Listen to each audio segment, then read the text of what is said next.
मरकज़ी वज़ीर दिफ़ा राजनाथ सिंह ने आज नदवा का दौरा किया, मीटिंग की, मुलाकात की। सर, क्या बातचीत हुई?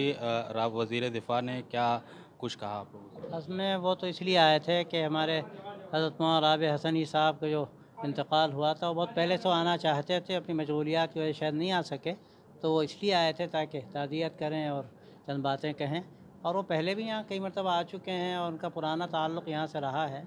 और यहाँ तो सारे लोग आते रहे हैं। ये जगह तो ऐसी है, तकरीबन 150 साल होने को आए। यहाँ मुल्क के जितने बड़े लोग हैं, हर तरह के, वो सब यहाँ आते हैं।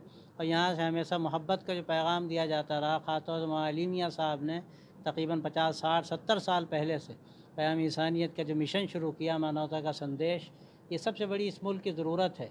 अगर यहाँ इंसानों को इंसानों से दूर किया जाएगा, लोगों को बांटा जाएगा, तो इससे मुल्क कैसे आगे बढ़ेगा?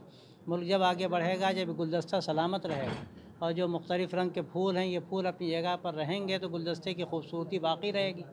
तो ये हमारा यहाँ का पैगाम हज़रत मौलाना अली मियां साहब का, उनसे पहले वालों का भी रहा है।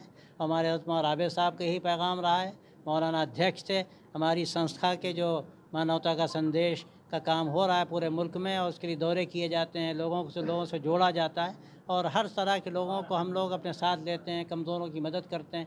तो यही हमारा शुरू से एक तरीक़ा रहा है, और इसीलिए सारे लोग यहाँ आते रहे हैं। इस हकीकत को, इस मोहब्बत को लोग समझते हैं, तो हमें कदर है इसकी। जो लोग भी आते हैं उनकी मोहब्बत है ये। और हम सबको यही पैगाम देते हैं कि इस मुल्क को हमें आगे ले जाना है तो सबको साथ लेकर ही हमें चलना पड़ेगा। चाहे वो किसी मज़हब के लोग हों, किसी जाति के लोग हों, सबकी अपनी ज़रूरतें हैं, अपने तकाज़े हैं। लेकिन सबसे आगे तकाज़ा हमारे लिए मुल्क का है, इंसानियत का है।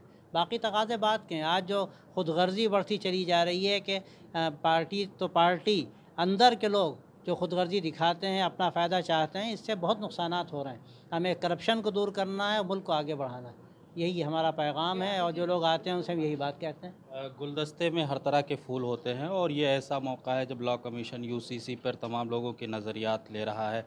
यूसीसी यानी कॉमन सिविल सिविल कोड पे कोई बातचीत हुई इस हवाले से? देखिए, एक बात याद रखिए, अगर कोई ये समझता है कि आप अगर इस तरह कॉमन सिविल कोड ले आएंगे, तो मैं तो ये पूछता हूँ कि जो कानून इस मुल्क में चल रहा है, ये कानून सबके लिए हमेशा से है। और चंद जो पर्सनल चीज़ें हैं, अंदर की चीज़ें हैं, उसमें तो इजाज़त हर आदमी देता है। आप अपने घर में क्या कर रहे हो, तो कोई नहीं कहता कि आप ऐसे बैठो और ऐसे उठो। तो ये कोई बड़ा मसला नहीं। और एक बात आप याद रखिए, जो बड़ी जंगें हुई, वर्ल्ड वार जो हमारे सामने पहले हो चुकी, जिसमें करोड़ों लोगों की जानें गईं, कौन कौन लोग थे उसमें? जंग करने वाले कौन लोग थे? एक ही मज़हब के लोग थे, एक ही लाह के लोग थे, लेकिन जंगें हुई।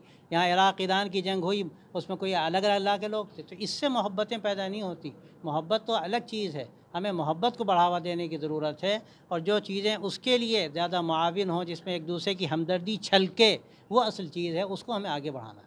बहुत शुक्रिया। मौलाना बिलाल अब्दुल है हसनी नदवी साहब थे, बातचीत कर रहे थे। और वज़ीर दिफ़ा ने जो मीटिंग की, मौलाना सैयद राबिया हसन नदवी की ताज़ियत पेश की। उसके अलावा भी उन्होंने बताया कि मुल्क में गंगा जमनी तहज़ीब है, एक गुलदस्ता की तरह है, लिहाजा इस तरीके की कानून जो यूसीसी या कॉमन सिविल कोड की बात हो रही है, नहीं लानी चाहिए, ताकि किसी भी हक़ में कोई ख़राबी पेश ना आए। ईटीवी भारत के लिए लखनऊ से खुर्शीद अहमद।